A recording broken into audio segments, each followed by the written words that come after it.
السلام علیکم ورحمۃ اللہ وبرکاتہ۔ اعوذ باللہ من الشیطان الرجیم، بسم اللہ الرحمن الرحیم۔ اللہم صلی علی محمد وعلی آل محمد کما صلیت علی ابراہیم وعلی آل ابراہیم انک حمید مجید۔ ایک سال ہاشم تجارت کے لیے شام گئے، ساتھ میں تاجروں کا پورا قافلہ تھا۔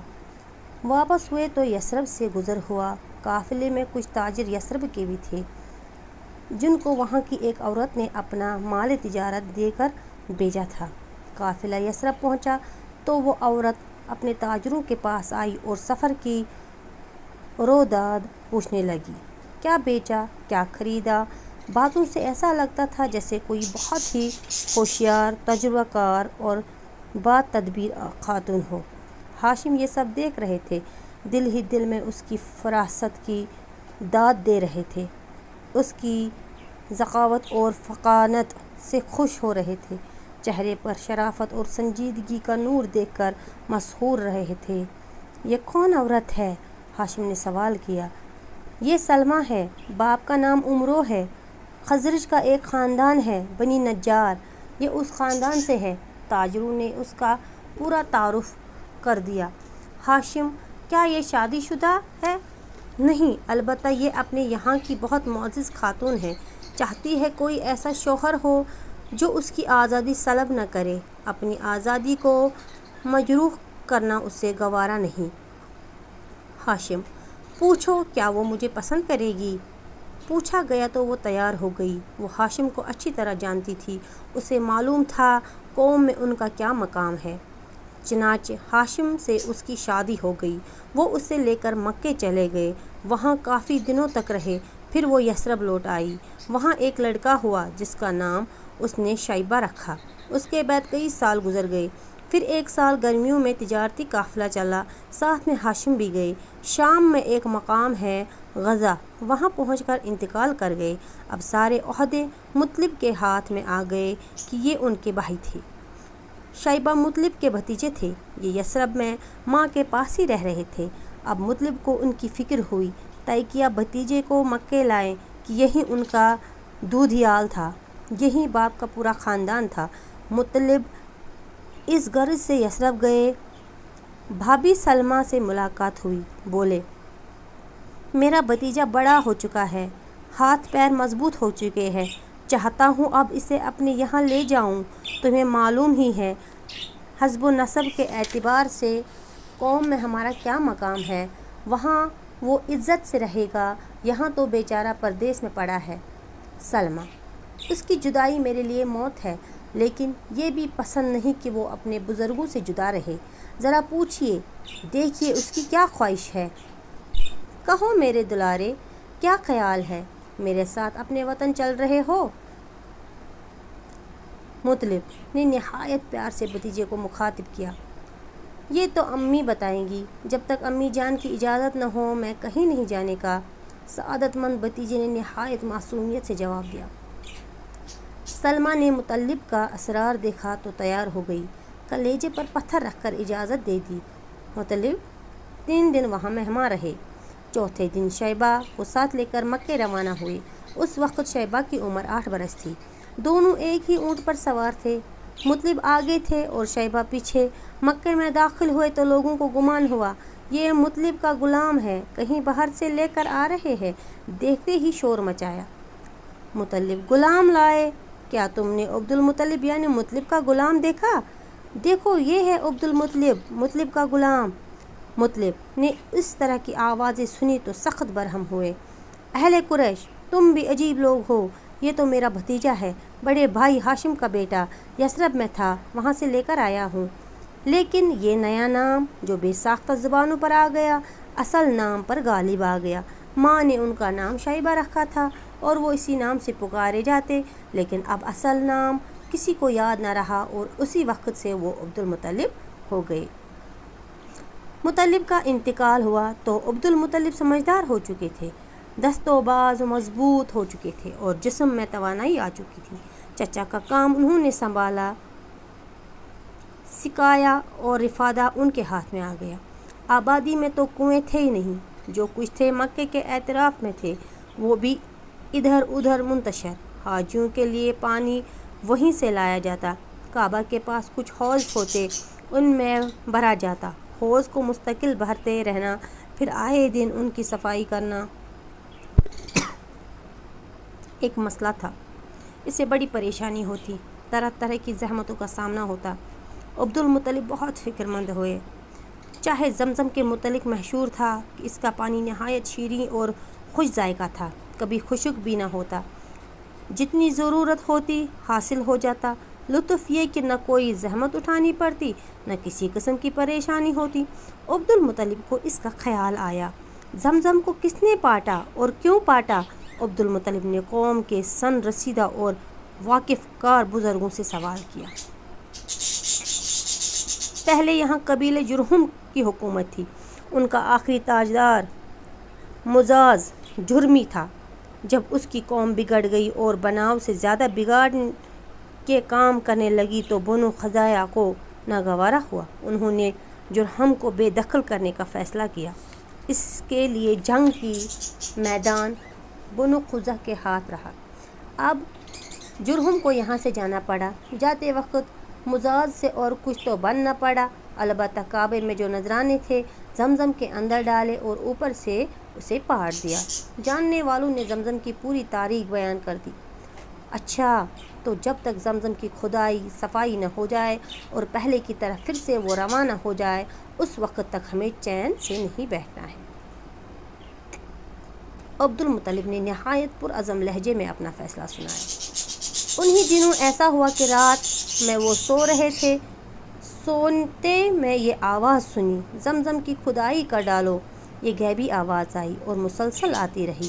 اس سے ان کی ہمت اور بڑھی، چنانچہ کھدائی شروع ہو گئی، لیکن یہ کوئی آسان کام نہ تھا، جان توڑ محنت کرنی پڑی، خون پسینہ ایک کر دیا، تب کہیں جا کر پانی نکلا۔ زمزم میں مزاج کی تلواریں بھی ملی اور کعبے کے نذرانے بھی۔ نذرانوں میں سونے کے 2 ہرن بھی تھے۔ عبد المطلب نے تلواروں سے کعبے کے دروازے بنوائے اور ہرنوں کو ان کے دونوں طرف رکھ دیا کہ کعبے کی زینت بڑھے۔ زمزم کی کھدائی میں عبد المطلب تھک کر چور ہو گئے، جس کا دل پر کافی اثر ہوا اور تنہائی کا احساس شدت سے ستانے لگا۔ اس وقت تک ان کے صرف ایک ہی اولاد تھی، جس کا نام تھا حارث۔ انہوں نے نظر مانی اور اللہ سے دعا کی، خدایا اگر تو مجھے 10 بیٹے عطا فرمائے اور سب کے سب جوان ہو کر میرا ہاتھ بٹانے لگے تو ایک کو تیرے نام پر قربان کر دوں گا۔ عبد المطلب کی یہ آرزو پوری ہوئی۔ اللہ نے ان کو 10 بیٹے دیے، سب پلے بڑے جوان ہوئے اور ان کا ہاتھ بٹانے لگے۔ اب نظر پوری کرنے کا وقت آ گیا۔ عبد المطلب نے بیٹوں کو جمع کیا اور سارا قصہ سنایا۔ ابا جان، ہم سب دل و جان سے حاضر ہیں، جس کو چاہیں آپ قربان کر دے۔ بیٹوں نے نہایت سعادت مندی کا مظاہرہ کیا۔ اچھا، تو الگ الگ تیروں پر اپنے اپنے نام لکھ لاؤ۔ باپ نے کلیجے پر سل رکھ کر ان سب کو ہدایت کی۔ سب بیٹے اپنا اپنا نام لکھ کر باپ کے پاس لے گئے۔